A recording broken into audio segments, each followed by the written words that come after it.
नमस्कार, मैं हूं आपके साथ अली मतहर। अपना बिहार में सबसे पहले खबर गोपालगंज से, जहां मांझागढ़ में बकरी चराने के विवाद में दो गुटों में जमकर मारपीट हुई। दोनों तरफ से लाठी डंडे चले।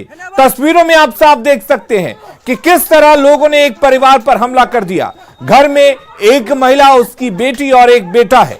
बेटे बेटी ने अपनी मां को बचाने की पूरी कोशिश की, लेकिन दूसरे गुट से लोगों ने महिला पर लाठी बरसानी शुरू कर दी। इस बीच महिला की बेटी ने ईंट से हमला करने की कोशिश की, लेकिन लाठी की चोट से महिला घायल होकर गिर गई। गंभीर हालत में उसे अस्पताल में भर्ती करवाया गया है। मारपीट की यह घटना देवापुर पुरदिल टोला गांव की है। महिला का पति होमगार्ड का जवान है। पुलिस ने आरोपियों की गिरफ्तारी के लिए छापेमारी तेज कर दी है। मारपीट करने वालों ने बकरी खेत में जाने का आरोप लगाकर उसके साथ मारपीट की, जबकि पीड़ित परिवार ने इस आरोप को गलत बताया है। आरोप लगाकर बकरी का आया को मारपीट तो हमारे क्या संपत्ति लिया गया। मैंने बकरी क्या हुआ? घर में ढूंढो बकरी क्या हुआ था? बोल रहा है चल रहा है खेत में हमारा। हाँ, कितने लोग जख्मी हैं? जख्मी का नाम 2 आदमी है। क्या नाम एक का नाम हमारे औरत, एक लड़की। गुल बोल रहा हूँ मैं। आज मेरी मम्मी को कुछ दोपहर के समय कुछ लोग आए, मारपीट मेरी मम्मी को और मेरी बहन को मारा और पीटा। उसके बाद गहने और जो था सामान, जैसे मंगलसूत्र, लूट कर लेकर चले गए।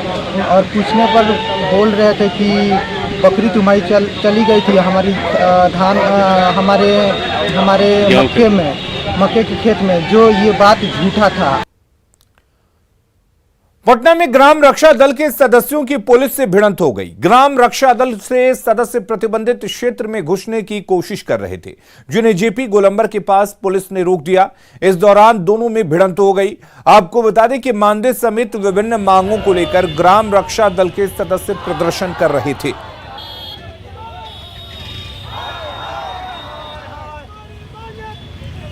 तो मानदेय समेत विभिन्न मांगों को लेकर ग्राम रक्षा दल के सदस्यों ने प्रदर्शन करने की कोशिश की और ये सदस्य प्रतिबंधित क्षेत्र में घुसने की कोशिश करने लगे। इस दौरान पुलिस ने उन्हें रोकने की कोशिश की और उसके बाद जो तस्वीरें हैं आप देख सकते हैं, पुलिस के साथ उनकी झड़प हुई और फिर पुलिस ने उन्हें बलपूर्वक रोकने की कोशिश की। दिल्ली में बीजेपी संसदीय दल के बैठक में पीएम मोदी ने फिल्म द कश्मीर फाइल्स की जमकर तारीफ की। उन्होंने कहा कि कश्मीर के बारे में जो सच छिपाया गया था वो फिल्म के जरिए सामने आ गया। उन्होंने सभी से सच का साथ देने की अपील की।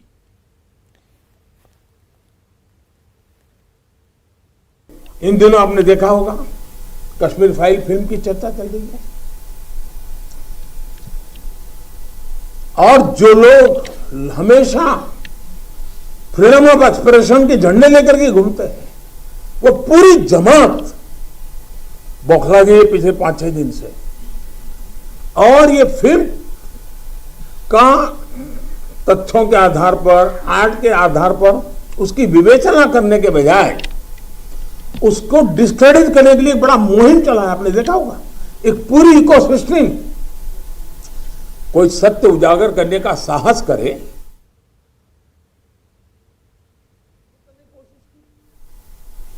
लेकिन उस सत्य को न समझने की तैयारी, न स्वीकारने की तैयारी है, न ही दुनिया इसको देखे इसके लिए उनकी मंजूरी है। जिस प्रकार का षड्यंत्र पिछले 5-6 दिन से चल रहा है। मेरा विषय कोई फिल्म नहीं है। मेरा विषय है कि जो सत्य है उसको सही स्वरूप में देश के सामने लाना देश की भलाई के लिए होता है। फिल्म द कश्मीर फाइल्स की समीक्षकों ने भी जबरदस्त तारीफ की है। उस फिल्म के निर्देशक विवेक रंजन अग्निहोत्री देखते ही देखते नेशनल आइकॉन बन गए हैं। कश्मीरी पंडितों के लिए विवेक सबसे बड़ा हमदर्द बन गए हैं, तो राष्ट्रवादियों के लिए राष्ट्रीय भावना के प्रतीक। सही अनुमान लगाया आपने। हम बात कर रहे हैं फिल्म द कश्मीर फाइल्स की। 1990 के दशक में कश्मीरी पंडितों के नरसंहार के सत्य घटनाओं पर बनी द कश्मीर फाइल्स ने देश की संवेदनाओं को झकझोर कर रख दिया है। ये फिल्म सबसे बड़ी त्रासदी के सच को छुपाने और दबाने की कोशिशों का भंडाफोड़ करती है। देश में गलत नैरेटिव गढ़ने की कोशिशों का पर्दाफाश करती है। साथ ही अपनी मातृभूमि से बेघर हो चुके लाखों कश्मीरी पंडितों के लिए न्याय की मांग करती है। लेकिन यहां हम बात कर रहे हैं द कश्मीर फाइल्स पर पब्लिक डिमांड की। वो ये है कि देश भर के लोग कश्मीर फाइल्स को टैक्स फ्री करने की मांग कर रहे हैं ताकि ज्यादा से ज्यादा लोग इस फिल्म को देख सकें। मौत के डर से मैं भी कायर बन जाऊं। और वहीं फिल्म द कश्मीर फाइल्स पर बिहार में सियासत तेज हो गई है। बीजेपी ने फिल्म को बिहार में टैक्स फ्री करने की मांग की है। वहीं आरजेडी और जेडीयू ने इस मामले पर मिलीजुली प्रतिक्रिया देते हुए कहा कि यह सरकार का काम है। जिस तरह का वह पिक्चर बना है, मैं तो उस डायरेक्टर को, निर्देशक को धन्यवाद देता हूं कि जो फिल्म बना है, फिल्म तो हम लोग देखे नहीं है, लेकिन जो पेपर मीडिया के माध्यम से जो जानकारी मिली है कि इतनी पुराने जो उस समय के कश्मीरी पंडित लोगों के साथ हुआ था, उस पर आधारित यह फिल्म है। और निश्चित रूप से इस फिल्म को बिहार में चलना भी चाहिए। टैक्स फ्री हो, लेकिन थोड़ा कम मात्रा में लगे कि आम लोग भी इस फिल्म को देख सके। देखिए, ये तो सरकार पर निर्भर करता है कि इस फिल्म पे टैक्स फ्री करे या टैक्स लगावे। ये सरकार पर निर्भर करता है, और सरकार चाहती है तो टैक्स फ्री करे, और नहीं चाहती है तो फिर टैक्स लगावे। और इस पर सब दुनिया में लोग देख रहे हैं, कहीं टैक्स फ्री में देख रहे हैं, कहीं टैक्स लग रहा वहां भी देख रहे हैं। मूल विषय है कि वहां पर जो भी परेशानी लोगों की हो रही है, तो अब परेशानी के निदान की दिशा में कितना कदम बढ़ा, कितने नए लोग को बसावट पर अपना जो बसावट है उस पर जाकर के बसे। साथ ही साथ जो राज्य देश का वह सीमावर्ती इलाका है, जो एक संवेदनशील इलाका है, तो निश्चित रूप से तमाम सामाजिक और धार्मिक समूह के लोग अपना जो समर्पण है कि अपनी मातृभूमि के प्रति समर्पित होकर के उस मातृभूमि पर वास करें, सुरक्षित और संरक्षित रहे, उनका मानव विकास हो, यह महत्वपूर्ण है। और अब बात ममता के विधायक के जहरीले बोल की। कांग्रेसी नेताओं के बाद बिहार के लोगों को लेकर अब तृणमूल कांग्रेस के नेता ने आपत्तिजनक बयान दिया है। तृणमूल के विधायक मनोरंजन व्यापारी ने एक बिहारी 100 बीमारी कहकर बिहार के लोगों का अपमान किया है। वो यही नहीं रुके, आगे उन्होंने कहा कि हमें बीमारी नहीं चाहिए, बंगाल को बीमार मुक्त करिए। तृणमूल के विधायक मनोरंजन व्यापारी के वीडियो को शुभेंदु अधिकारी ने ट्विटर पर ट्वीट किया है। বাঙাল में का बा আবে বাঙাল में कुछ नहीं तो जा বিহার এখানে বসেছিস কেন? আমাদের যা আছে আমরা তাই নিয়ে সুখে দুঃখে বাঁচবো। তোদের এখানে থাকতে কে বলেছে? থাকবি এইখানে, খাবি এইখানে, আর এখানে বসে বলবি বাঙাল में का बा। আপনাকেও কিন্তু সোচ্চারে বলতে হবে, এক বিহারি 100 बीमारी, बीमारी চাই না, বাংলাকে বিমার মুক্ত করো। জয় বাংলা, জয় দিদি মমতা ব্যানার্জি। और बंगाल के तृणमूल विधायक ने बिहारियों को लेकर विवादित बयान दिया है, जिसके बाद बिहार के तमाम सियासी दलों ने एक सुर में तृणमूल कांग्रेस के विधायक पर हमला बोला है और उनसे माफी मांगने की मांग की है। ये बिहार के लोग गरीब हो सकते हैं, लेकिन परिश्रमी हैं, मेहनती हैं। हम लोगों ने बंगाल को बनाने में महत्वपूर्ण योगदान किया है, और तृणमूल कांग्रेस के विधायक का बयान, उनके नेता का बयान, उनकी ओछी मानसिकता को दर्शाता है। नहीं, ये सब गलत बात है। किसी ने इस तरह का बयान दिया, बयान तो देखा नहीं मैं। अगर इस तरह का बयान दिया है तो निंदनीय है। बिहार अगर नहीं है तो देश में कामगार नहीं मिलेंगे। गलत बोल रहे हैं। बिहारी होने पर हमें गर्व है, और उनकी ऐसी बयान है तो मैं निंदा करता हूं, और उन पर कार्रवाई होनी चाहिए। देखिए, ये जितना भी बिहार के बाहर के लोग हैं, बिहारियों के बिना उनका काम नहीं चलता है। एजुकेशन से लेकर के मजदूर तक बिहार में क्वालिटी एजुकेशन, क्वालिटी मजदूर यहीं के होते हैं। लेकिन ये लोग मानसिक दिवालियापन का ये निशानी है कि इस तरह का बयानबाजी करके ये लोग बिहार को नीचा दिखाते हैं। ऐसे लोगों को शर्म आनी चाहिए। बिहार के नौजवान जहां भी रहे हैं, जिस क्षेत्र में रहे, नंबर 1 रहे हैं। और अब बात तो उस गुस्से की जो कल सदन में भड़का था। सीएम नीतीश कुमार सदन में अव्यवस्था को लेकर स्पीकर विजय कुमार सिन्हा पर भड़क गए। बीजेपी विधायकों ने विधानसभा अध्यक्ष पर सदन में सीएम नीतीश कुमार के बयान पर आपत्ति जताई है। वहीं नेता प्रतिपक्ष तेजस्वी ने इसे विधानसभा के लिए काला दिन बताया और कहा कि अपने व्यवहार के लिए सीएम को माफी मांगनी चाहिए। हालांकि संसदीय कार्य मंत्री विजय चौधरी ने इन आरोपों को खारिज कर दिया। मंत्री जी का जवाब विधानसभा अध्यक्ष ही लाचारी जहां व्यक्त करते हो तहां हम विधायकों का क्या हस्ती है। और दबे जवान में माननीय अध्यक्ष जी ने भी कल हमारे माननीय मुख्यमंत्री नेता को आईना दिखाया है और इस पर निश्चित रूप से सबल नेतृत्व का ये काम होता है कि अगर कहीं कुछ लीकेज है उसको समय रहते दुरुस्त किया जाए, नहीं तो माननीय नीतीश जी के 16 साल के शासनकाल वो कहते हैं जो न हम किसी को फंसाते हैं न किसी को बचाते हैं, उस पर भी कल प्रश्न उठा है।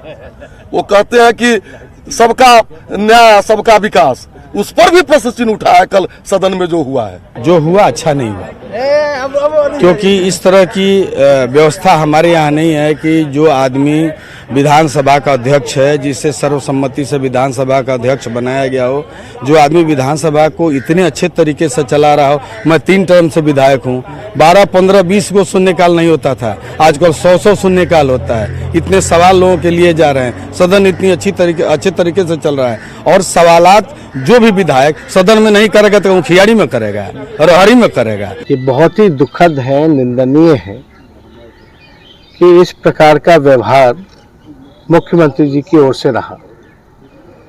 बिहार विधानसभा में अध्यक्ष जो होता है वो कस्टोडियन होता है हाउस का, आप उसको डायरेक्ट नहीं कर सकते, डिक्टेट नहीं कर सकते। वो ज़्यादा करना ठीक नहीं लगता, लेकिन अगर लोकतंत्र के मंदिर को बचाना है और एक सही संदेश देना है तो मुख्यमंत्री जी को आज माफ़ी मांगनी चाहिए। मुख्यमंत्री जी ने जो कहा, फिर माननीय अध्यक्ष महोदय ने जो आसन से टिप्पणी की, हम लोगों की समझ से कहीं भी कोई उसमें असंसदीय अशोभनीय बात नहीं। मुख्यमंत्री जी ने महोदय क्या कहा?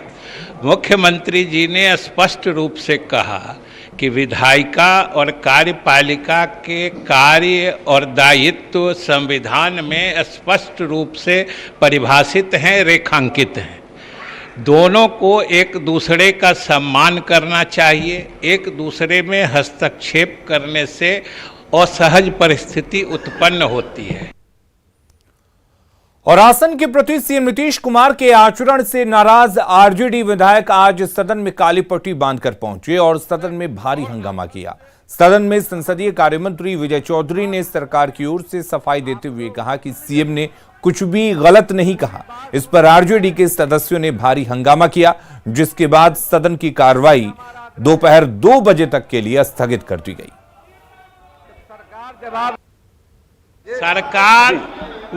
सरकार मुख्यमंत्री सहित का मानना है कि आसन सर्वोपरि है, इसलिए उन्होंने सिर झुका के आसन से आग्रह किया था।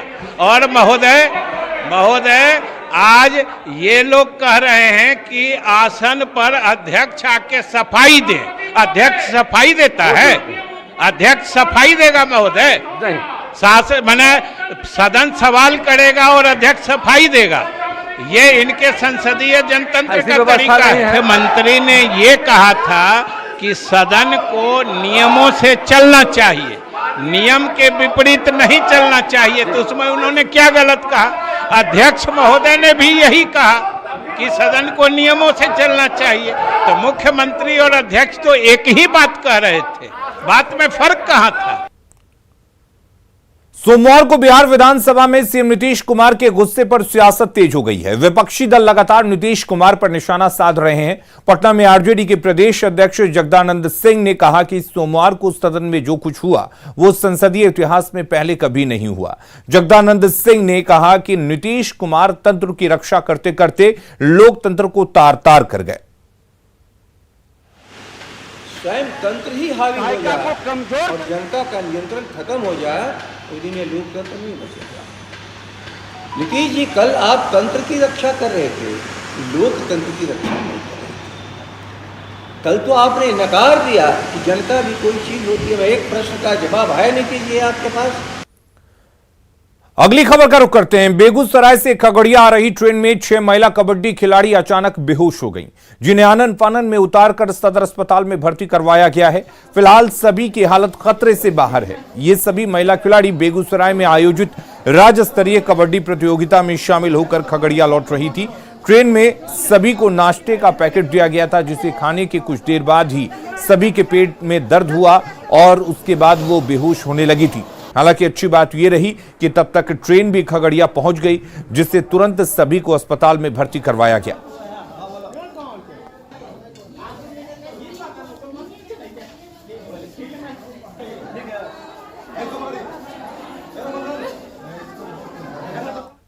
और अब बात होली के सुरूर की।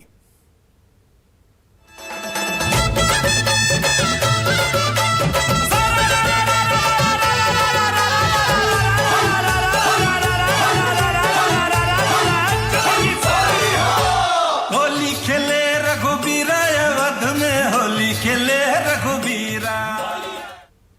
पटना विमेंस कॉलेज में होली मिलन समारोह हुआ, जिसमें छात्राओं ने जमकर रंग गुलाल उड़ाए। कोरोना की वजह से 2 साल बाद इस तरह का आयोजन हुआ, जिससे छात्राएं काफी खुश नजर आईं।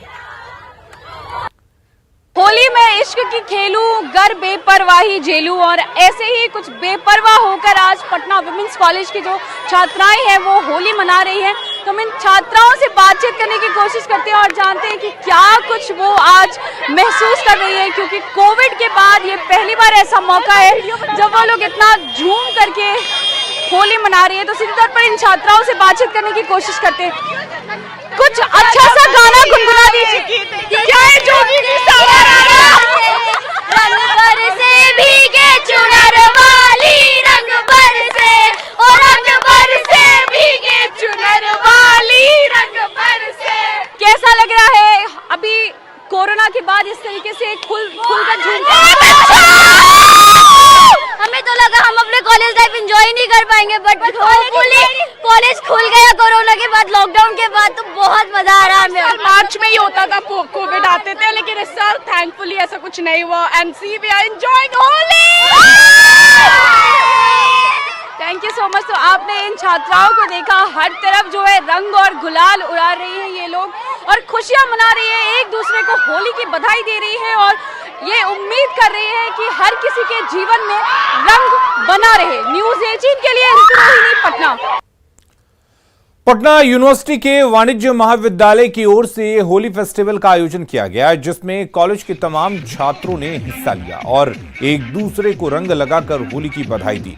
इस मौके पर वाणिज्य महाविद्यालय के प्रिंसिपल प्रोफेसर एन के झा समेत सभी फैकल्टीज मौजूद रहे। और अगली तस्वीर हम आपको गोपालगंज की दिखाते हैं। गोपालगंज के जादवपुर दुखहरण गांव में होली मिलन समारोह का आयोजन किया गया, जिसमें होलियारों की टोली ने ढोल और मंजीरे की ताल पर फगुआ गाकर रंग जमा दिया। गुलाल पूजा के बाद पारंपरिक गीतों का दौर शुरू हुआ तो रंग जमता ही चला गया। और जहानाबाद में भी जगह जगह होली मिलन कार्यक्रम का आयोजन किया जा रहा है। मखदूमपुर में होली मिलन समारोह में बड़ी संख्या में लोग जुटे और होली के गीत गाए गए।